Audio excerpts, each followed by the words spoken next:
Hello everyone, welcome back to my channel. This is the round 3 team review. Obviously first league weekend. As you see, I won all 7 of my games.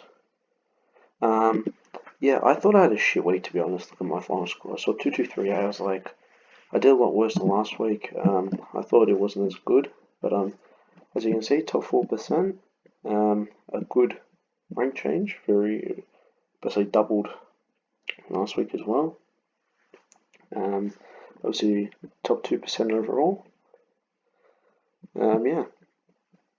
Yeah, Ari, if you watch this, you gave me a pretty good fight. You gave me a bit of a scare, but yeah, good win. Anyway, onto the team.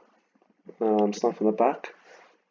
So Jake Lloyd. Yeah, it was a good day for Sydney players, it's sad to say. After demolition Richmond, which wasn't fun to watch, being a Richmond fan, but yeah, Lloyd did very well. Even though he barely takes kickouts now. Dawson has overtaken that, which is very annoying. But as long as he keeps scoring and getting over 100, he should be that. He should be at least in the top 2, because it looks like Ridley's going to be number 1 so far. And obviously he's the one I didn't get, which is cost me. Moving on to Laird. Yeah, similar to Stewart, Laird, and I'll do Laird, Stewart, and Daniel together because they all had games that should have had over 100. But Laird was on 102 a through quarter time, and then just got like a negative 10, and then couldn't get back to 100. But he should bounce back from it. Same with Stewart. I don't know how he lost points, but he just did. I feel like he should have had 100. I feel like he got shafted a bit. Same with Daniel. I reckon he should have 100 as well. But yeah, Dogs were dominating. He had 30 touches still, but I don't know. I guess just like the efficiency as always. Short was annoying because he was on 40 at quarter time. To finish on this. Obviously, Richmond got absolutely killed and wasn't much he could do about it. But I mean, all 4 of those guys should bounce back and should have a good week. But I'm telling you right now, Stewart or Daniel haven't had a shit week. I can see them going for Ridley, because that guy's averaging 130s and these guys aren't even averaging Daniel's not even averaging over 90. It's like I'm missing out. Kaczynski, yeah, just like other people, the majority of people were forced to play him, obviously because of the shock drop of Highmore, which honestly shocked everybody. Yeah, completely shocked everybody, and everyone was stuck. Kaczynski, he did nothing. He kicked the goal, but it wasn't enough to get a decent score. So you see, he only went to 141. Yeah, he's likely to get dropped. Same with this man Brockman over here. Yeah, he's likely to get dropped, which is a big concern. Highmore should come back in after obviously Essendon's demolition of the Saints. They should be looking to shake things up, and hopefully that means Highmore coming back in. Because if not, that's probably going to be the trade's probably going to be Kaczynski to Chapman. Moving on to midfield, McRae. Yeah, McRae had a really slow game. Obviously, considering the Dogs won by 128, you would expect surely McRae absolutely ripped it and went off and kicked a couple of goals, But he was on like 63 quarter time, and his last quarter was really shot him up to get at least a decent score. But yeah, I mean he'll bounce back with probably like 130 next week. Probably same with this man. Clan Oliver, 67. Yeah, playing Giants, got tagged by De Boer, was on 10 at half time, and then a bit through the third quarter, he got De Boer got injured, and that allowed Oliver to do, but at least get an acceptable score considering where he was at. Had like a 50-60 point half, so yeah. He had on 6-7. Unfortunately, his break even is probably really high and through the roof, and he's going to start going down. Obviously, he already has started going down. Just want to check some action. How much is it? 640. Went to 80k. Jeez, owners would not be happy if he kept him. Anyway, moving on. Zach Merritt, yeah, he had 115, which was good. He bounced back from that 90. Um, yeah, hopefully he can start getting more of these scores. Next man, Josh Dunkley. Well, he's been my best player of the year so far. Obviously next to Gordon Grundy, but yeah, he's been. I'm very happy I picked him over Dusty at the start because Dunkley's just been phenomenal. Yeah, he's just been great. Golden, yeah, he couldn't live up to his obviously one double 136s, 137s, but I mean 74. Who cares? Oh, for God's sakes.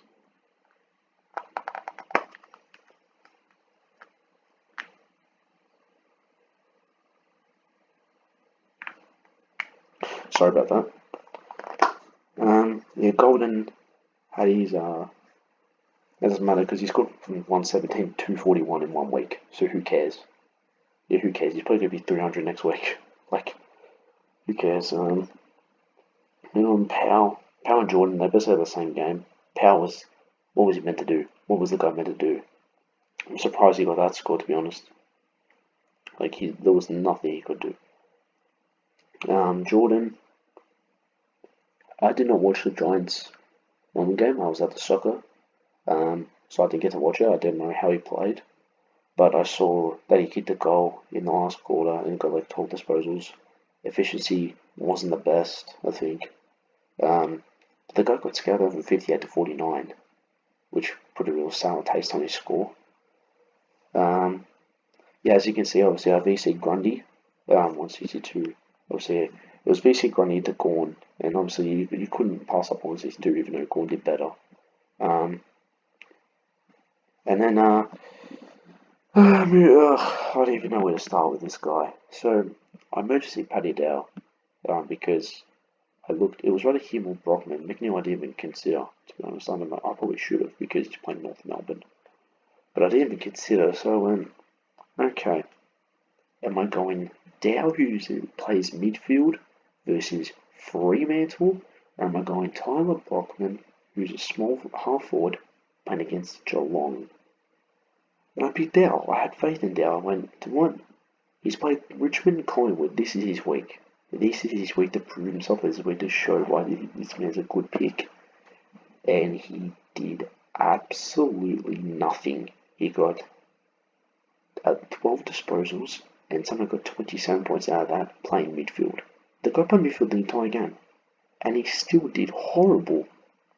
Like, there's just no hope. And he went up 9k. 9k. He made absolutely nothing. So, bench or trade. Literally, there's nothing. There's nothing for this guy. He's just shit. If he does shit this year, hopefully not again in the system, maybe he can be an option next year. Because he's not going to make anything. He has a break even of 40, like 40s. So he's going to start going down after 1 week of cash rise. Yeah, Brockman, he had a good last quarter, which let his score. I was actually happy he got this score because in my league, it came down to the wire. So Tom Mitchell and Brockman did a combined of 156, and Mitchell got 80s and Brockman got this, so I won. Against Ari, if you're watching that, obviously you'll know. You'll be very frustrated. But yeah, so I was happy that he got this score at the same time. But in terms of getting the cash, I mean, he still has a negative. He still has a negative break even, so it doesn't matter. He can bounce back from this as long as he can keep his spot. If he keeps his spot, then it's fine. McNeil, yeah, he's shown patches that he was a good player. I mean, playing against North and winning by 128 points, you would expect to do decent. Obviously, I talked about the Rocks. Grundy was playing against Fullerton, so he just killed him. I think it was 51 hits to 4. So, and then Gorn went against Flynn. Flynn actually put up a fight. In terms of the hitouts, I think it was very even, but Gorn dominated around the ground as a whole, intercept marks. He kicked 2 goals, So in terms of the ruck contest itself, Flynn put up a good fight. Obviously Grundy. Gorn won. So if your VC Grundy took his points, or if you captain Gorn, it doesn't matter. Yeah, to speaking of Flynn, 227, so he's gone up. He's on golden vibes right now. He's gone up a lot, and he's doing real well. Yeah. Yeah. So the gone on 4 months. So I brought in. Oh yeah, I didn't tell you. So yeah, obviously we left it with me going Boak and Berry. Yeah, I scrapped that. And I did Neil and Jones out for Dusty and Tex Walker. And this worked beautifully. Obviously, Dusty didn't work, but Tex Walker was phenomenal for me. He basically won me the week. And he went up from 298 to 406. And the thing is, the guy has North Melbourne and Fremantle. Keep in mind, North Melbourne just conceded 10 goals against Josh Bruce, and Freo conceded 7 against Mackay alone. Keep that in mind, and Texas kicked 17 goals in 3 rounds. That's already more than he kicked all last year. He kicked 15 goals last year. He's already kicked 17. Like, this man's on fire, and he's going to be 500k next week, because he's probably going to kick 10. So, this pick seems like, I'm so happy I did this pick, because it seems like it's going to be massive. And honestly, if he keeps his form, I'm feeling Hawkins vibes from last year. Could just be there the whole year. Same with this man, Jack Zabel. How good of a game he did. He did everything. I mean, he couldn't do much because of how much they were getting destroyed, but he literally did everything for them. He did everything for this team. Impy, I'm not saying no, I mean, Hawthorn nearly won. But Impy, yeah, he's been very good. Probably should have had more, to be honest. I'm surprised he didn't go 120 plus. I think he deserved that. But yeah, if he keeps this up, he could just be there for the year. Campbell, someone came to Dow. He just didn't get involved. No, but he played. I went to the game, and I did not see him once. That just me, like, just not really paying attention because we're getting smashed. But I didn't see him once. Unlike this man, Chad Warner, which I haven't seen anything yet, but he should get the Rising Star. He really should get Rising Star. Yeah, he really should, because this guy was brilliant. I hate to say it, but the guy was brilliant. He was great. He absolutely ripped everybody. There was like that one goal where he went through 4 Tigers defenders, shaked off a Graham tackle, and then just slaughtered it from 40 out like it was nothing. But the guy's a star. This Sydney is someone to. Sydney youngsters, one of the young bloods. They're a team to watch this year. So exciting. Can't wait to see what they bring to the comp. But yeah, moving on to the bench. James Rowe. I mean, yeah, he kicked the goal. He's going to make a bit of cash. To be honest, I think Waterman's going to come in a few weeks. Maybe not for him, but for someone. Honestly, I might bring Waterman for Dow. To be honest, 6 score in the midfield. Scott had a good game as well. I mean, you would expect him to, other than the North game. But yeah.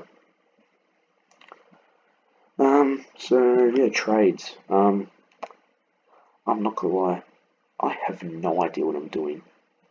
My logic is, right now, get Dow out, because he's shit. It's bloody Kim Guffey, look at that. Jesus. Most of the points. I'm about 30k. So the plan is do this, and then I might also do that. Do this.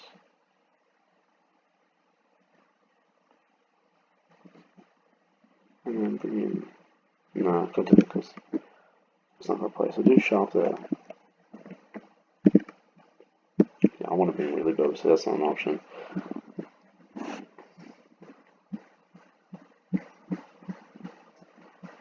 Here's a bring Chapman. And I think that's it. I've got really nothing else to do.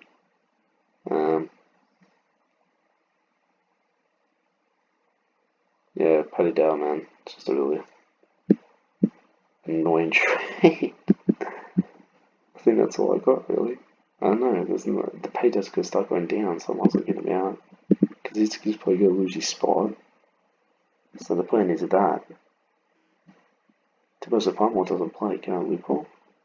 No, because Freo plays Hawthorn last game anyway.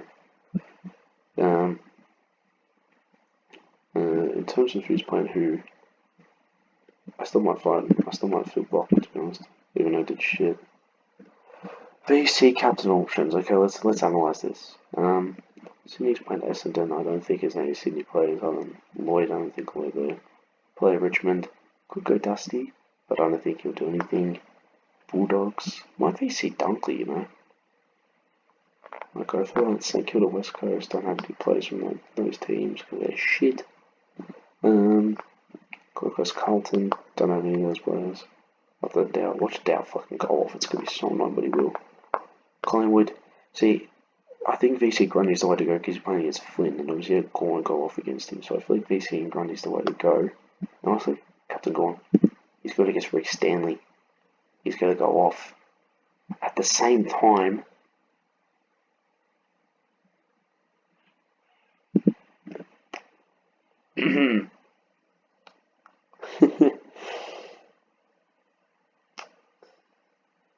oh, is it worth the risk? That's the question. That's the question. This is what I'm gonna go with right now, but I'm not sure if it's worth the risk. But yeah, that's gonna be the team for the week. I'll probably do this actually, and then if he does well, I'll sub on 5. The only problem is that's my loophole. So for example, if he does, like for example, I'll figure out in the week. Anyway, I'm just rambling. Yeah, do I want here? I'm gonna do something as well. I am gonna go to the group. It'll be on my Instagram, as you see. Yeah, I won. I want to trade. This is my main league. A good start. I see the group. As you can see, Mr. Peter, my good mate, the chicken expert, is first. He had a unlucky week. He got second top scorer in our league and lost because he played this man, Theory of the Package, and he lost by 3 points. So yeah, congratulations to Peter. Obviously, Alex, our last leader, has fallen. 7 points difference though, so who knows? Yeah, also, yeah, congratulations to Theo for getting top score for the week.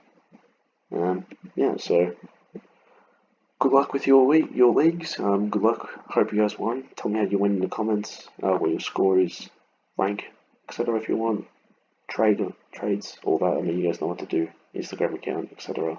Thank you all so much for watching. Thank you so much for the support. I'll see you guys all next time.